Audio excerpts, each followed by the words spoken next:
Stories of Marketing in Touch with Positive People.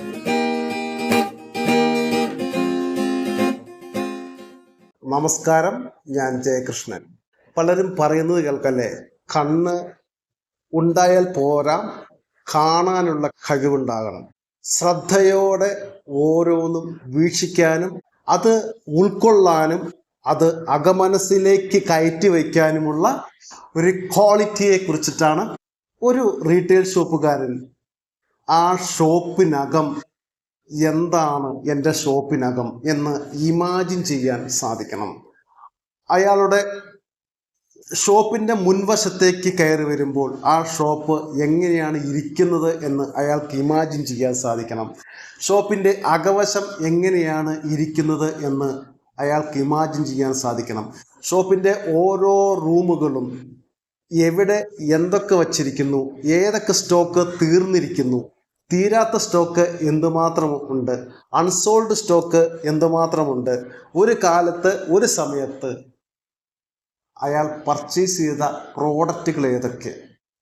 ഒരു പക്ഷേ ഒരു റീറ്റെയിലർ ആദ്യമായി ഒരു ഷോപ്പ് സ്റ്റാർട്ട് ചെയ്യുന്ന സമയത്ത് എന്തുണ്ടായിരിക്കില്ല, GST നമ്പറിലായിരിക്കില്ല ചിലപ്പോൾ ആദ്യത്തെ പർച്ചേസ് 5, 6, 7 നടക്കുന്നത്. ശരിയാണോ?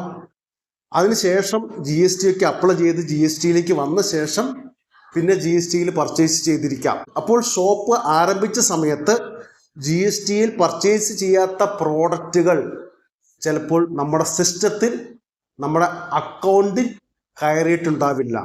ആ സ്റ്റോക്കുകൾ ഏതെങ്കിലും ഭാഗത്ത് അൺസോൾഡ് സ്റ്റോക്കായിട്ട് കിടക്കുന്നുണ്ടാകാം. പുതിയ അപ്ഡേഷൻസ്, ആ പ്രോഡക്റ്റിൻ്റെ പുതിയ അപ്ഡേഷൻ വന്നിട്ടുണ്ടെങ്കിൽ ആ പ്രോഡക്റ്റ് ആയിരിക്കാം കസ്റ്റമേഴ്സ് കൂടുതൽ ആവശ്യപ്പെടുന്നത്. അതുകൊണ്ട് തന്നെ ആ പ്രോഡക്റ്റ് കൂടുതൽ വിൽക്കാൻ വേണ്ടിയിട്ടാണ് സെയിൽസ് സ്റ്റാഫുകളും നിങ്ങൾ എന്ന റീറ്റെയിലറും ശ്രമിച്ചുകൊണ്ടിരിക്കുന്നത്. അപ്പോൾ ആ പ്രോഡക്റ്റ് എപ്പോഴെങ്കിലും ആവശ്യക്കാർ അതിന് വന്നേക്കാം. അതുകൊണ്ട് തന്നെ ആവശ്യം പെട്ടെന്നില്ലാത്ത പ്രോഡക്റ്റുകളൊക്കെ ഒരു മൂലയിലേക്ക്, ആവശ്യമില്ലാത്ത സാധനങ്ങളൊക്കെ അങ്ങനെയാണല്ലോ, ഏതെങ്കിലും ഒരു മൂലയിലേക്ക് അല്ലെങ്കിൽ ഒഴിഞ്ഞ ഒരു ഭാഗത്തേക്ക് മാറ്റിയിടുന്ന ഒരു സ്വഭാവം ചിലപ്പോൾ ഒരു പരിധിവരെ റീറ്റെയിൽ ഷോപ്പുകാർക്ക് ഉള്ള ഒരു ശീലം തന്നെയാണെന്ന്. പലപ്പോഴും ഈ അൺസോൾഡ് സ്റ്റോക്കായി കിടക്കുന്ന ഐറ്റം, ഇതുപോലെ GSTയിൽ എൻട്രി ചെയ്യാതെ കിടക്കുന്ന ഐറ്റം ഈ പാവപ്പെട്ട റീറ്റെയിലർ ചിലപ്പോൾ കേരളത്തിന് പുറത്ത് നിന്നും 200-500 രൂപയ്ക്ക് ഒരു പ്രോഡക്റ്റ് X&Y എന്തുമാകട്ടെ, എന്ത് പ്രോഡക്റ്റുമാകട്ടെ നന്നായിട്ട് വിറ്റുപോകും എന്നുള്ള അവസ്ഥയിൽ അന്നൊക്കെ ഇതിനെക്കുറിച്ച്, റീറ്റെയിൽ ബിസിനസ്സിനെ കുറിച്ച് കൃത്യമായ ഒരു അവയർനെസ് കിട്ടാത്തത് കൊണ്ടോ അങ്ങനെയൊക്കെ പർച്ചേസ് ചെയ്ത് വച്ചിട്ടുണ്ടാകാം. പിന്നെ ആ ഭാഗത്തേക്ക് ചിന്ത പോയിട്ടുണ്ടാവില്ല. ചിലപ്പോൾ ഒരു 100-400 പീസസ് അങ്ങനെ അവിടെ കിടക്കുന്നുണ്ടാകാം. എല്ലാ സ്റ്റാഫുകളും ഒരുപോലെയുള്ള ആൾക്കാരല്ല. റീറ്റെയിൽ ഷോപ്പിൽ നിൽക്കുന്ന 90% സ്റ്റാഫുകൾ നല്ല സ്റ്റാഫുകളാണ്, 90%. പിന്നെയുള്ള 10% സ്റ്റാഫുകൾ, നിങ്ങൾ എടുക്കുന്നവർ, നിങ്ങൾ വിശ്വസിച്ച് വരുന്നവർ എങ്ങനെയുള്ളവരാകാം. ആ 10% അവർ ചിലപ്പോൾ ഒരു റീറ്റെയിലർ ഷോപ്പിൽ നിൽക്കുന്ന സ്റ്റാഫുകളുടെ ശമ്പളത്തെക്കുറിച്ച് നമുക്കൊരു ധാരണ ഉണ്ടല്ലോ, അതിനും അപ്പുറം, അല്ലെങ്കിൽ ആ റീറ്റെയിലർ ഷോപ്പിലെ ഓണറിൻ്റെ കാഴ്ചപ്പാടിനും ആ ഓണറിൻ്റെ എക്സ്പെൻസിനും അപ്പുറം ചെലവഴിക്കുന്നവർ, ഭയങ്കരമായ ആഡംബര ജീവിതങ്ങൾ നയിക്കുന്നവർ, അനാവശ്യമായി മൊബൈലുകൾ മാറി മാറി വാങ്ങിച്ചു കൂട്ടുന്നവർ, കൂടുതൽ ചെലവഴിക്കുന്നവർ, അങ്ങനെയുള്ള ഒരു ജനസമൂഹവും നമ്മുടെ ഇടയിൽ തന്നെയുണ്ട്.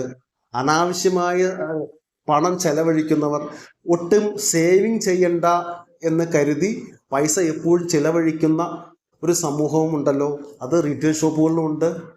ഇവർക്ക് എപ്പോഴും കയ്യിൽ പൈസ ഉണ്ടാകണം.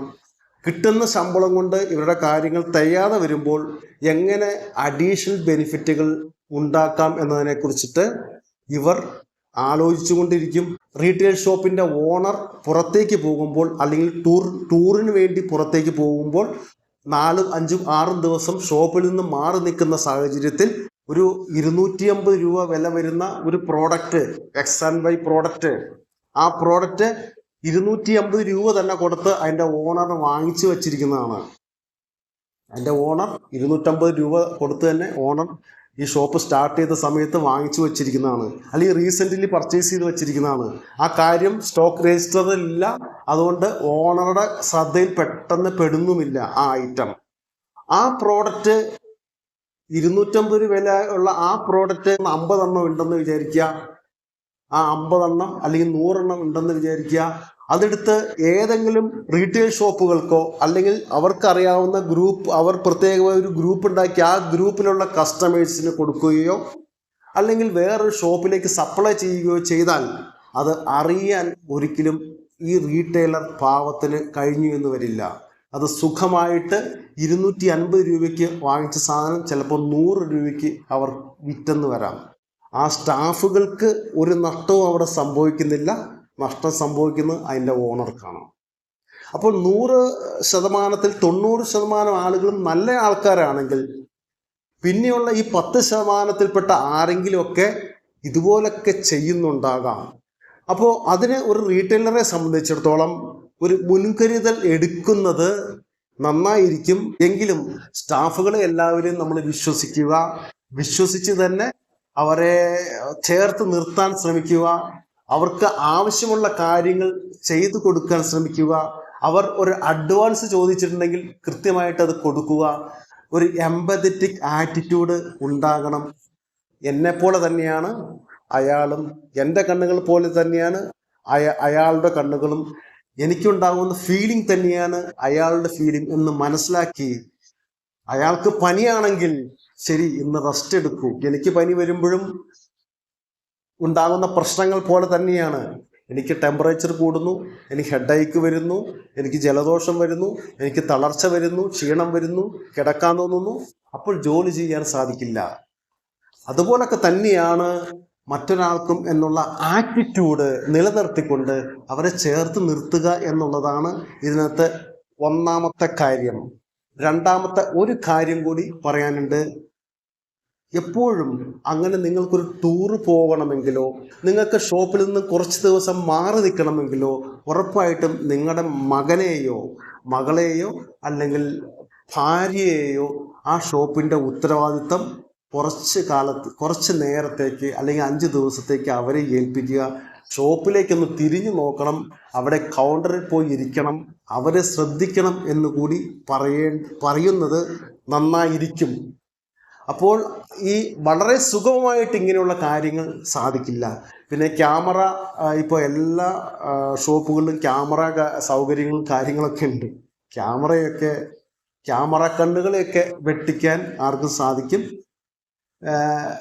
ഇങ്ങനെയുള്ള 3-4 വഴികൾ ആണ് നമുക്ക് ഇതിനു മുന്നിൽ ഇത് തടയാൻ ഉള്ളതെങ്കിൽ പോലും ഇതിനേക്കാൾ ഉപരിയായിട്ട് നമ്മൾ ശ്രദ്ധിക്കേണ്ട ഒരു കാര്യത്തിൽ ഇപ്പോഴും ഉറച്ച് ഞാൻ നിൽക്കുന്നു. കണ്ണ് ഉണ്ടായാൽ പോരാ, നമുക്ക് കാണാനുള്ള അത് മനസ്സിലാക്കാനുള്ള ആ കാഴ്ച കൂടി ഉണ്ടാകണം. എല്ലാവർക്കും കണ്ണുണ്ട്, കാഴ്ചയുണ്ടെങ്കിലും കാണാൻ കൂടി കഴിയണം, റിയാലിറ്റി കാണാൻ സാധിക്കണം. ഓരോ ഷോപ്പിൻ്റെ ഓരോ പ്രോഡക്റ്റും എവിടെ ഇരിക്കുന്നു, എങ്ങനെ ഇരിക്കുന്നു, ഏതൊക്കെ റാക്കിലിരിക്കുന്നു, ഏതൊക്കെ അൺസോൾഡ് സ്റ്റോക്ക് ആയിട്ടുണ്ട്, അക്കൗണ്ട് ചെയ്യാത്ത എന്തുമാത്രം ഐറ്റം അവിടെയുണ്ട്, ഇതിനെക്കുറിച്ചൊരു ബോധം ഒരു റീറ്റെയിൽ ഓണർക്ക് ഉണ്ടാകേണ്ടത് അയാളുടെ ബിസിനസ് ഇനിയും 1 by 1 ഗ്രോ ചെയ്ത് വരുമ്പോൾ, ഉയർന്നു വരുമ്പോൾ ഈ ഒരു അടിസ്ഥാന ധാരണകൾ കൃത്യമാക്കി തന്നെ മുന്നോട്ട് പോയാൽ അയാൾ കൂടുതൽ വിജയങ്ങൾ കൊയ്യാൻ അയാൾക്ക് സാധിക്കും. ഈ എപ്പിസോഡ് ഇവിടെ പൂർണ്ണമാക്കുന്നു. All the best.